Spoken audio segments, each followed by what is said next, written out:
Get this and get it straight. Crime is a sucker's road. And those who travel it wind up in the gutter, the prison, or the grave. This time a peddler of pulp paper love, a blackmailer with muscles, a south of the border chiseler, a simpering prude, and a corpse in a bedroom. All had one thing in common. Each was a woman. It happened like this. From the pen of Raymond Chandler, outstanding author of crime fiction, comes his most famous character in The Adventures of Philip Marlowe.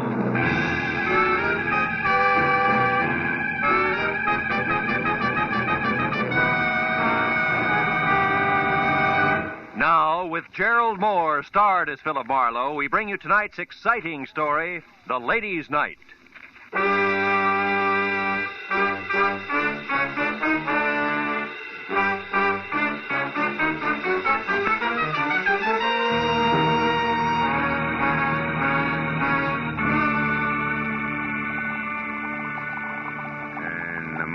The sauce is boiling furiously, which is right now. Add 1 full cup of tomato paste gradually and stir vigorously. Okay. 1 full cup of tomato paste. Oh, no, not now. I'll be a minute. Yeah, I said I'll be... Oh, no. Ooh, ow. All right.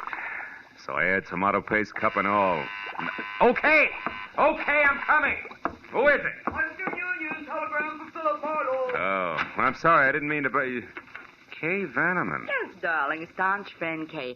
Am I welcome? Me and my small Western Union Joe? Oh, sure. Come on in. Come on in, honey. We'll go in the kitchen. Oh, it's not Marlowe playing chef again. What is it this time? Well, sauce a la Marino. What's on your poor little rich girl's 14-carat mind tonight? You. It's Tuesday. Tuesday? Yes. This is meeting night in my crowd. The Greens Committee at the Country Club, the Beverly Hills Male Choir, the veterans of this and that. So, no men left. Oh, except staunch friend Marlowe, huh? Look, Kay, baby, just because I... I know it by heart, Phil. Just because brave private detective once saved rich Uncle Enoch's niece, Kay, baby, from lots of trouble. For which he was well paid. There's no reason why they've got to go on seeing each other. Well, mister, you're wrong. There is a reason, a big, fat one. I like you. Lots. You do? Especially on Tuesdays. I can't tell you how happy that makes me. Now, I'm look... not being too bold, am I? I did call, 3 times. You weren't home all day. That didn't discourage you. If I can't have you, I'll take the doorstep. Tuesdays. On Tuesdays. Now, about this sauce a la whatchamacallit, what do we do first? Fish out the cup or wait for it to melt? Well, it all depends. If we want to, Hey, that thing sticking out of your pocket, real telegram or prop for gag? Oh, no prop, real thing. Oh? I met the boy in front of your door. Here. Open it up, will you? My hands are greasy. So I noticed. Over there, self-reliant. It's called soap and water. Oh. Well, read it, dear. Straight like, huh? Okay, straight like. Try to reach you all day. Very important. Meeting at the Tulip Room, Sunset Strip at 8 tonight. We'll pay you triple your fee. Time means everything. Gigi Ormsby. You know her? Give me the towel, will you? Yeah, I think... Sure, she's the demon editor for Passman House. Who published what? Magazines, Torrid Love, Great Passions. You know, the shop girl's encyclopedia. Well, now tell me, shop girl, where'd you meet editor Gigi Ormsby? At a cocktail party about a year ago. She's quite a character. Sleek to look at. And listen to? Oh, someplace between a career woman and a Marine sergeant. Credit good? Excellent. Uncle Enoch once shook hands with her, and that's better than Dun and Bradstreet. Hey, where are you going? The Don jacket and professional demeanor. Both are going to the Tulip Room. Oh, Phil, you're not. Phil, that's not fair. This is And Tuesday. the sauce a la Marino needs 1 measuring cup removed. That delicate woman's touch from here on in. Bye-bye, Kay. You're a staunch friend indeed.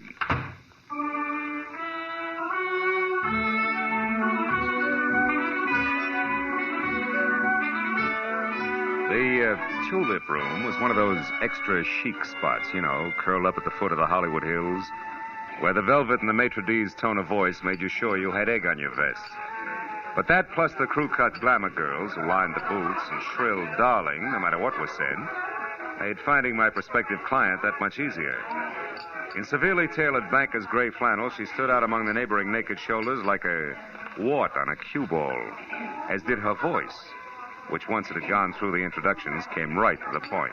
Marlowe, my problem is simple. I want to find a woman in a hurry. Her name is Henrietta Lawrence. She's a good hack writer who disappeared, I know not why. Health? Likewise. Now, here it is. 1, 2, 3. A couple of weeks ago, Henrietta Lawrence showed up in my office from someplace like Seattle or Portland, I forget which, and handed me an outline for a 3-installment serial story that was excellent, according to our standards. 3 days ago, she brought in the first 2 installments, also excellent. But the day before yesterday, when the 3rd installment was due, I was sitting in my office window when this happened. She only got as far as the front door. What happened? I don't know. She saw somebody going by slowly in a car. Scared the daylights out of her, and she hobbled for a cab. Wait a minute. Did you say hobble? Yes, she limps. Uses a cane. Anyway, she piled into this cab and took off. Haven't had a word from her since. I'm worried, Marlowe. She's a nervous thing, the kind who'd go to pieces, little ones fast. So I want you... Gigi owns the hours I live and breathe this stale nightclub, darling, I want busy, Jeanette, busy. So I see. And what's the handsome gentleman's name, or am I supposed to guess? It's Dracula, darling. We're counting the white throats. Goodbye. Oh, Gigi, you're priceless. Goodbye, Jeanette. This is business strictly. Well, I was only being friendly. Excuse me, darling. Happy business. Oh, what they let loose after dark. Anyhow, Marlowe, I want you to find this girl. She may be in an awful jam. Now, what do you want to know? Well, description might help, Gigi. Okay. Henrietta's about 35 on the drab side. No makeup, no jewelry. Each time I saw her, she was wearing the same thing. A plain brown coat, a plainer brown hat, low heels. All in all, the sex appeal of a tumbleweed. Last address you had on her? It's the only one. The Brace Hotel for Women, room 7. It's over on Fountain near La Cienega. But she hasn't checked back there in 2 days either. The giggling flower of the old South desk clerk I talked to on the phone today hasn't the slightest idea where she is. But I figure for you, she might, Marlowe. She's probably got a face like wet hemp. Her name is Clarice. Well, we'll try it. Where can I reach you, Gigi? At my home in Brentwood. Sunnyside 9, 1011. 1011? Yeah, I'll stay next to the phone. Really do your best, will you, Marlowe? Okay, Gigi. It'll be my best, all right. Don't worry about it. I'll call you.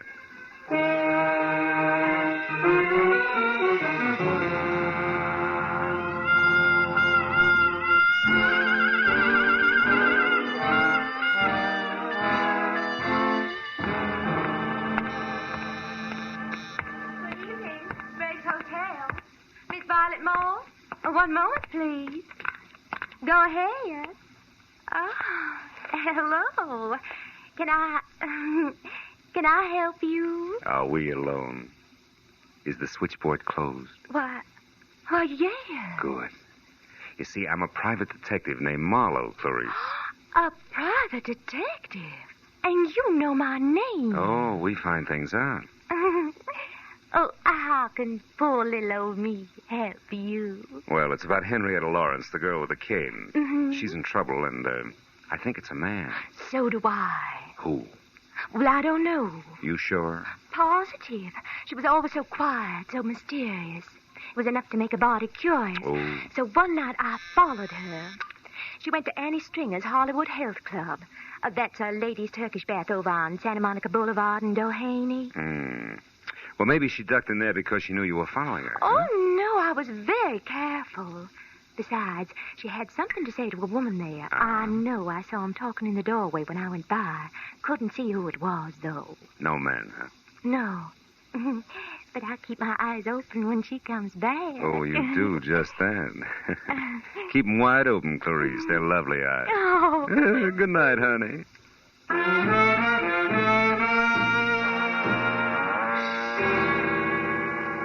My client was wrong. Clarice did not have a face like wet hemp. It was more like a batch of biscuits, but the body curious had provided a lead. As far as the corner of Santa Monica and Doheny, and into the white antiseptic-looking reception room of Annie Stringer's Hollywood Health Club. Women only. My husband said if I... There I forgot about Clarice, hemp, and biscuits alike and thought instead about something a whole lot tastier. Like the girl who was leaning on the corner of a desk marked information while she made pencil marks on a chart. She looked up when I closed the door and started toward me. But when another door in the room opened and a woman who was built like a sack of cement bore down on me, she turned back to her chart. Yes, sir. I help you. I'm Annie Stringer. We don't have a men's section here, if that's what you wanted. No, it was something else, Miss Stringer. Annie'll do. Oh. Name's my stock in trade. Something else like what? Henrietta Lawrence. I'm looking for her. Who are you, mister? What's your name? Philip Marlowe. I'm a friend of Henrietta's from Portland. They told me over at the Brace Hotel that Henrietta might be at your place. You see, someone had seen her come in here once. Henrietta Lawrence, huh? Mm-hmm. Well, name doesn't mean anything to me, but... Honey, Mrs. Gordon wants you to come be for a while. All right, Hilda, be right there. I don't recall anyone by that name, Mr. Marlowe, but you might check with my receptionist there. Take care of the gentleman, will you, Mona, dear? Very well, Annie. I'm coming, Mrs. Gordon. I'm sorry, Mr. Marlowe, Mona, dear. Philip Marlowe. Marlowe. Well, I don't recall any Henrietta Lawrence ever having been with us, but why don't we check the registration cards at my desk and be sure? I might be mistaken. All right. She's a woman about 35. She wears no makeup and... Never mind. Huh? I know her, amigo. What? Just listen. You see, Mr. Marlowe, the cards here list everyone who ever visits the club. Why do you really want Henrietta Lawrence? Well, I'm a private detective with interested clients. Who has money, amigo? It could be. What's your connection here? Receptionist. Ah. And good friend to Annie. Her confidant, you might say. All right, say it. Meet me in the alley behind the hardware store across the street in a half hour. We close then. Well, I'm sorry, Mr. Marlowe, but we don't seem to have any listing of a Henrietta Lawrence. But perhaps in the No, future... never mind. Thanks just the same. Well, you're quite welcome. Don't keep me waiting, amigo.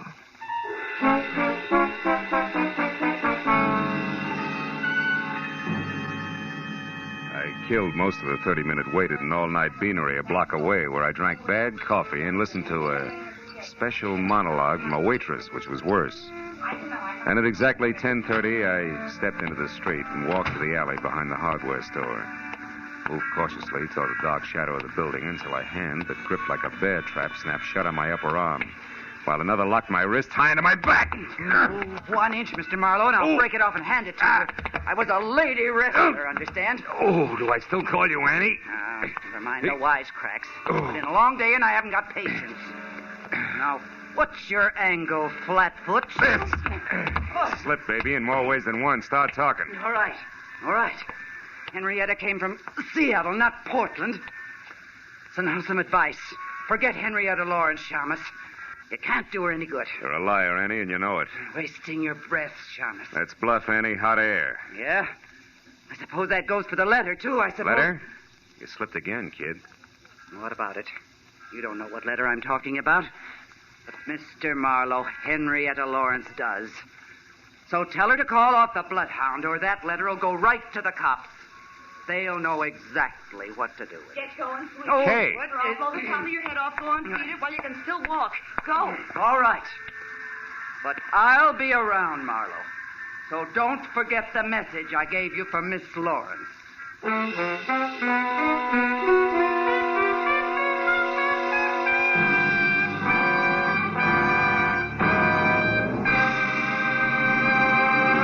In just a moment, the second act of Philip Marlowe. But first, the kindly physician of River's End, Dr. Christian, will meet the spirit of George Washington in a most unusual way this Wednesday night when Dr. Christian tells his story on most of these same CBS stations.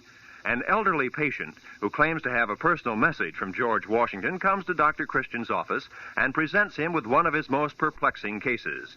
Dr. Christian, starring Gene Hersholt, is a regular Wednesday night feature. Now, with our star, Gerald Moore, we return to the second act of Philip Marlowe and tonight's story, The Ladies' Night.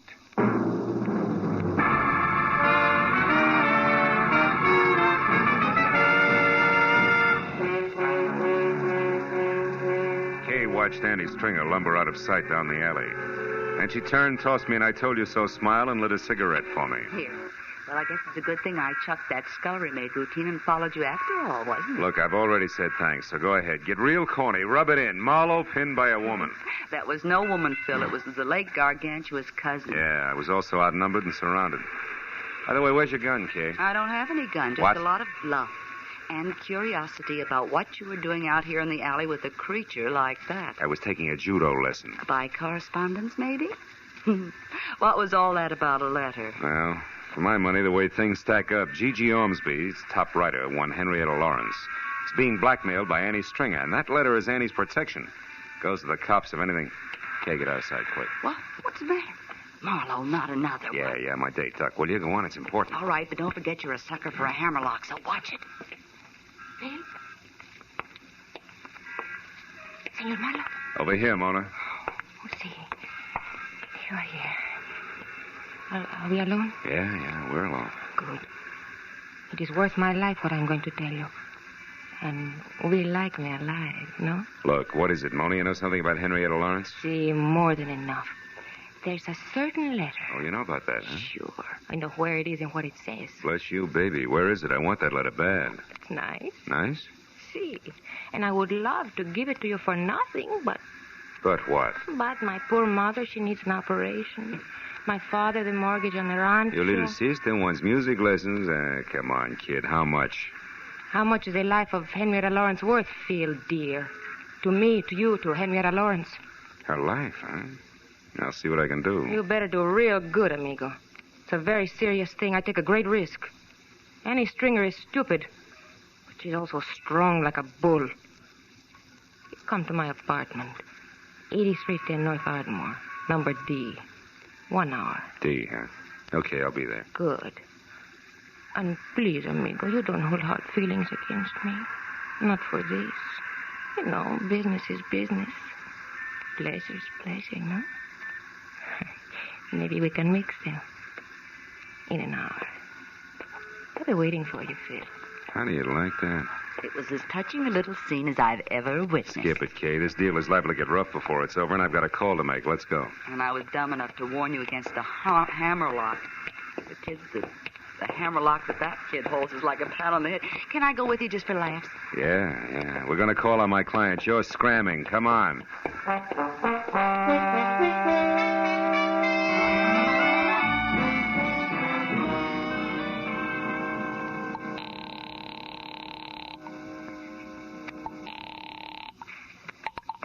Hello.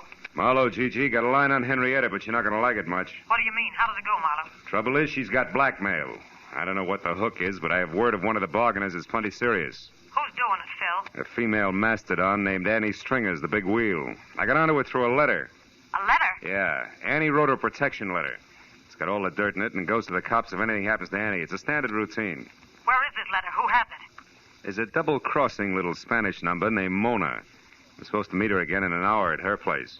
Phil, we must get that letter. Yeah, it's no cinch, Gigi. Mona's not bright, but she's sly. It's liable to be expensive. That doesn't matter. Okay. Anything I can do to help Henrietta, I want to do now more than ever. What does that mean? I've heard from her, Marlowe. She called me just a few minutes ago. Where was she? That's the tough part. She was crying. Said it was the end of everything. She tried to tell me about the last installments of the story, then she was interrupted. She gasped out something that sounded like American Airlines ticket office. Then the line went dead. There are 3 of those offices in town. Yeah. Well, we better check them. Look, can you take the one out in Beverly Hills? I'll get the others. All right. And, Marlowe, where does this Spanish dame live? North Ardmore, 8310, apartment D. I'll meet you there in an hour.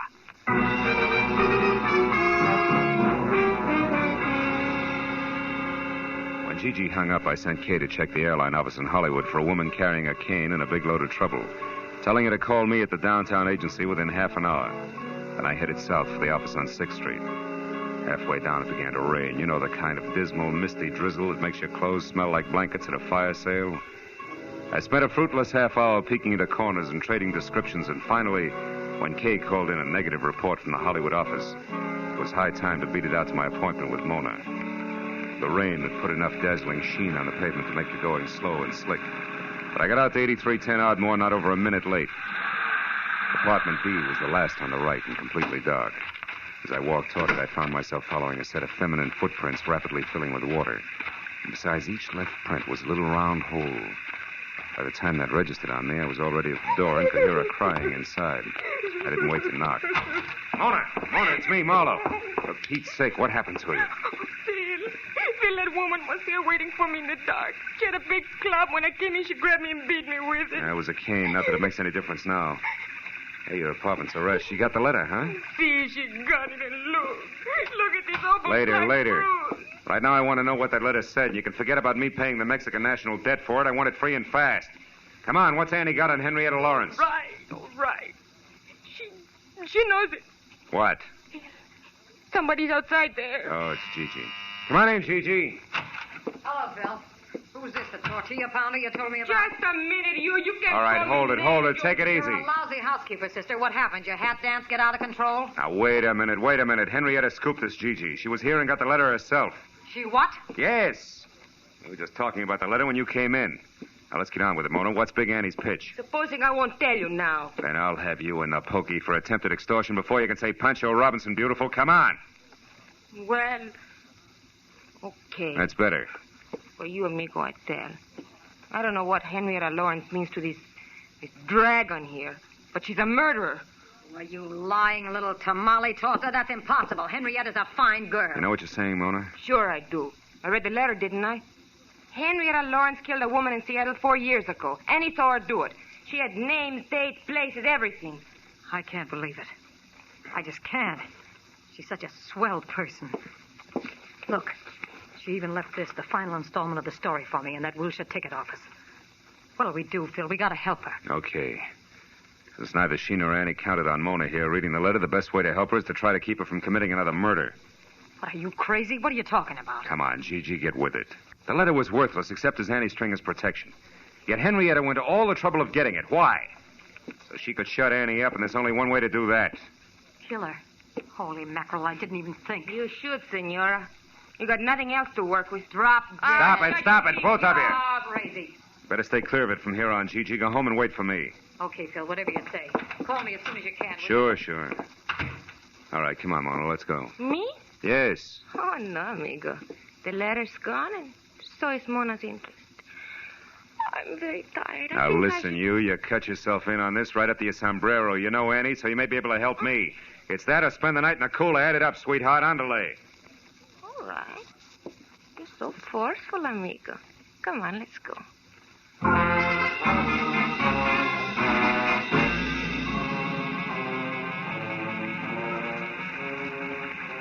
Well, Annie's not in her apartment, and she's not around the health club. What's next, Mona? Where else would she be? Search me, amigo. Think, will you?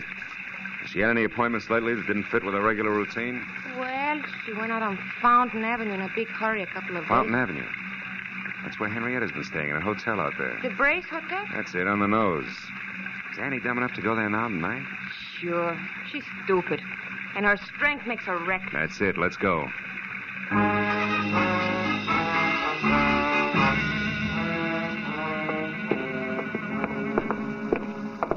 Come on, Mona. It's here on the first floor. Hey there. Now, just alone there. Where do you think you're...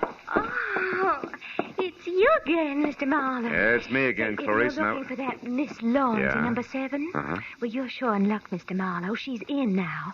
She came back about a half hour ago with a friend, the biggest woman I ever saw. Annie, it's true, amigo. You were right. Yeah, come on. Let's get back there. Oh, Mr. Marlowe, you can't go back there. You're a man, and this hotel is for Now, women look, only. sis, you got a pass key there, haven't you? Come on. This entire night from start to finish has been for women only. Getting sick and tired of it, present company included. Now, where's number 7? Phil, this is it right here. Henrietta! Unlock it, Clarice, fast. Get back.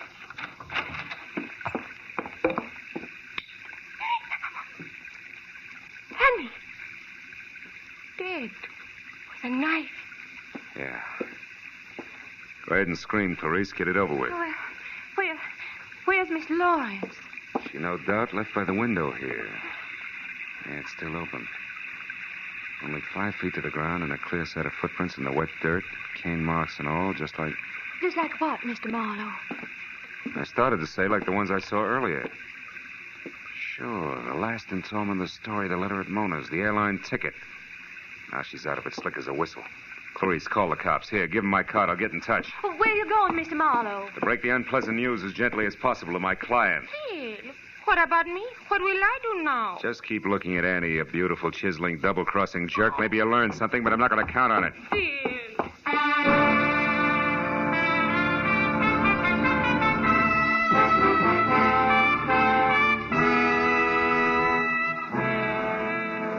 Gigi had a lot of lights on in a glossy Brentwood house. And as I walked up the wet, curving flagstones to a door, I could see her inside, pacing slowly back and forth. An impatient cigarette in one hand, a stiff brace of brandy in the other. Whatever Gigi Ormsby really thought or felt about Henrietta Lawrence then, I couldn't tell. But I was sure that before I left, she was going to despise her. Phil, I've been waiting for you to phone me. something bad, isn't it? I can see it in your face. We found Annie Stringer's body, Gigi, in Henrietta's hotel room. Ah, what a dirty, dirty shame. And Henrietta? Gone. But she won't get far, not this time. The circle gets smaller every time. She can't keep on killing. It's got to stop someplace. Yeah, I suppose so. But I'm sorry for her, Phil. I hope she got a plane ticket tonight and is miles away by morning. I hope she gets a break this time. She didn't buy a ticket.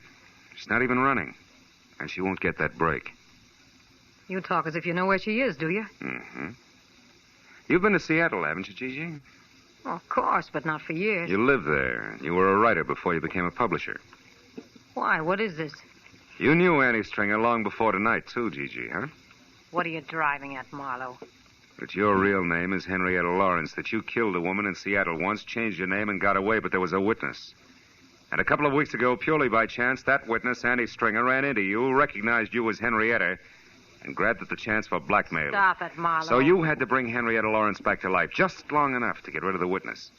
But first you had to get a letter she'd written, and also have someone who tell a straight story to the cops. So you hired me, planted the right leads along the way. Get away from that desk! Don't try it, Gigi. You can't win, so at least lose gracefully, will you? If this was in one of my books, no one would believe it. You're right, I can't win. It's all true, Phil. Where was the loophole? It started only as a hunch, but everything fit. I got it from the cane you used, Gigi, at Mona's place. The cane marks were on the left side of your tracks. But outside the hotel window, they were on the right. Anybody who really has to use a cane couldn't do that. Such a little thing. As a matter of fact, it was. Look, Marlowe, you're the only person between me and that break. I got more money than I know what to do with. I can bid high, really high. You wouldn't be for sale, would you? No, baby. Just for hire. Get your coat, Gigi. We're going down to headquarters.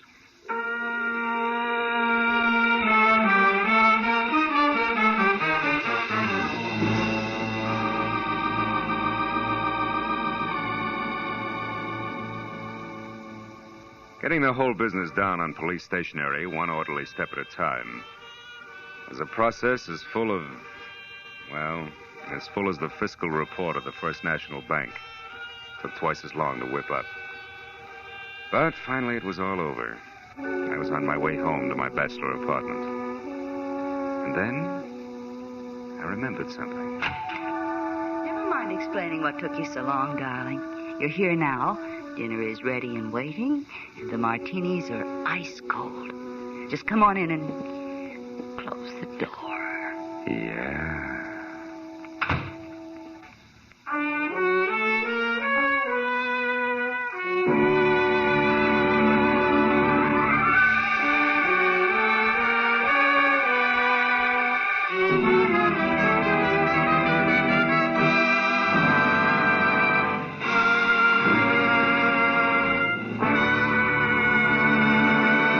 The Adventures of Philip Marlowe, bringing you Raymond Chandler's most famous character, star Gerald Moore, are produced and directed by Norman MacDonald and are written for radio by Robert Mitchell and Gene Levitt.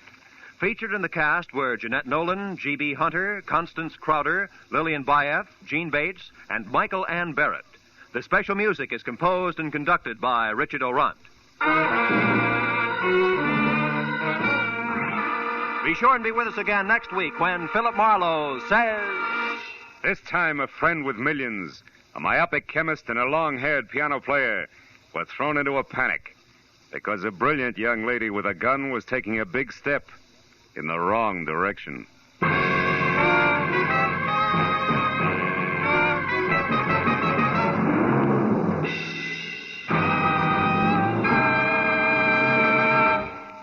CBS wishes to remind you that Lum and Abner's wonderful down-to-earth Cracker Barrel humor is heard every week on most of these same CBS stations.